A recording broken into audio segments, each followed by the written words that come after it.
நமஸ்காரம். 1000 நாமங்கள் 1000 கதைகள் 223வது திருநாமம் ஞாயாய நமக. கிருஷ்ண யஜுர் வேதத்தில் ஒரு கதை. ஒருமுறை தேவலோகத்தில் ஒரு கூட்டம் நடைபெற்றது. அதில் ஒன்று கூடிய தேவர்கள் மனிதர்கள் யாகங்கள் மூலமாக நமக்கு சமர்ப்பிக்கும் பொருட்களை எவ்வாறு தாங்கள் பெற்றுக்கொள்வது என்பது குறித்து விவாதித்தார்கள். மனிதர்கள் நமக்காக அர்ப்பணிக்கும் பொருட்களை நம்மிடம் கொண்டு வந்து சேர்க்க ஒரு தூதுவரை நியமித்து விடலாம் என்று முடிவெடுத்தார்கள். தேவர்களுள் ஒருவரான அக்னியை அத்தூதுவர் பதவியில் அமர்த்தினார்கள். நியமித்த சில மணித்துளிகளிலேயே அக்னி உயிரிழந்தார்.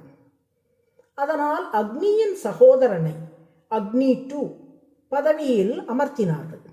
அவரும் அடுத்த சில மணித்துளிகளில் உயிரிழந்தார். அவரது சகோதரரான அக்னி 3 அப்பதவியில் அமர்த்த அவரும் உயிரிழந்து விட்டார். இதை கண்ட கடைக்குட்டி அக்னி, இந்த தூதுவர் பதவி ராசியில்லாத பதவி போலும், அதனால் தான் நம் அண்ணன்மார்கள் பதவியேற்ற உடனேயே உயிரிழந்து விடுகிறார்கள்.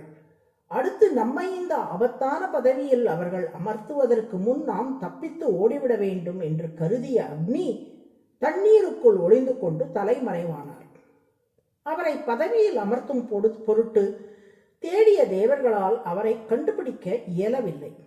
அப்போது தண்ணீருக்குள் இருந்து வெளியே புறப்பட்டு வந்த ஒரு மீன் தேவர்களிடம் அக்னி உள்ளே ஒளிந்து கொண்டிருப்பதை செய்கை மூலம் காட்டியது.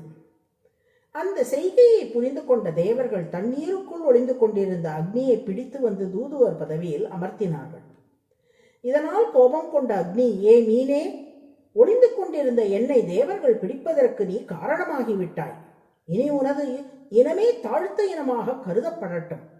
என்னை தேவர்கள் வலைவீசி பிடித்தது போல மனிதர்கள் உன் இனத்தை வலைவீசி பிடிக்கட்டும் என்று சாபம் கொடுத்துவிட்டு சென்றார். தூதுவர் பதவியேற்ற பின் அக்னிக்கு எந்த ஆபத்தும் நேரவில்லை. தொடர்ந்து அந்த தூதுவர் பணியை செவ்வனே செய்து வந்தார். ஆனால் அவரது சாபத்தால் மனிதர்கள் மீன்களை தாழ்ந்த உயிரினங்களாக பார்க்க தொடங்கினார்கள். வலைவீசி மீன்களை பிடிக்க தொடங்கினார்கள். சத்தியத்தை தானே நாங்கள் பேசினோம், எங்கள் இனத்துக்கு ஏன் இந்த இழிநிலை, எங்களை நீயே காக்க வேண்டும் என்று மீன்கள் திருமாலிடம் சென்று முறையிட்டன. அப்போது திருமால், பிற உயிர்களுக்கு தீங்கிழைக்காத உண்மையைத்தான் நாம் பேச வேண்டும். உண்மை என்ற ஒரே காரணத்துக்காக பிறர் மனம் புண்படும்படியோ பிறரை பாதிக்கும்படியோ பேசக்கூடாது. வாய்மை எனப்படுவது யாதெனின் யாதொன்றும் தீமை இல்லாத சொலல். நீங்கள் கூறிய உண்மையால் அக்னியின் மனம் புண்பட்டது. அதனால்தான் அவர் சாபம் தந்து விட்டார். எனினும் நீங்கள் அஞ்சாதீர்கள். உங்கள் குலத்தில் உங்களில் ஒருவனாக நான் அவதாரம் செய்து மீனினத்தின் பெருமையை உலகுக்கு காட்டுகிறேன் என்று மீன்களிடம் உறுதியளித்தார் திருமால். பாண்டிய நாட்டில் வைகை நதியில் மீன் வடிவில் மத்ஸ்யாவதாரம் செய்த திருமால் அனைத்து உலகக்கும் நன்மை செய்யக்கூடிய சத்தியமான வார்த்தைகளை உடைய மத்ஸ்ய புராணத்தை உலகுக்கு உபதேசம் செய்தார். அந்த பெருமாளின் நினைவாக பாண்டிய மன்னர்கள் தங்கள் கொடியில் மீன் சின்னத்தை வைத்தார்கள்.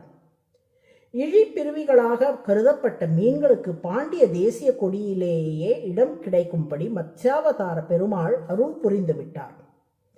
ஆகவே மத்ஸ்யாவதாரத்தில் உண்மையை பேசிய மீன்களுக்கு வெறும் உண்மையை பேசாமல் அனைவருக்கும் நன்மையை தரவல்ல உண்மையை பேசும்படி அறிவுரை கூறியதோடு அக்னியின் சாபத்தால் இழிந்த பிறவிகளாய் கருதப்பட்ட அம்மீன்களுக்கு உயர்ந்த ஸ்தானத்தையும் தந்து சத்தியவிரத ராஜரிஷி போன்ற அடியாருக்கு சத்தியத்தை உபதேசமும் செய்து அனைவருக்கும் நியாயமாக செய்ய வேண்டிய நன்மைகளை எல்லாம் செய்து முடித்தார் திருமால். இவ்வாறு தன் அடியார்கள் அனைவருக்கும் ஏற்றதான நியாயமான நற்செயல்களை செய்தபடியால் மத்ஸ்யமூர்த்தி நியாயா என்று அழைக்கப்படுகிறார். அதுவே சகஸ்ரநாமத்தின் 223வது திருநாமம். நாமும் நியாயாய நமக என்று திருநாமத்தை தினமும் சொல்லி வந்தால் நமக்கு நியாயமாக கிட்ட வேண்டிய அனைத்து நன்மைகளும் நமக்கு தவறாது கிட்டும்படி மத்ஸ்யமூர்த்தி அருள் புரிவார். நாராயண நாராயண.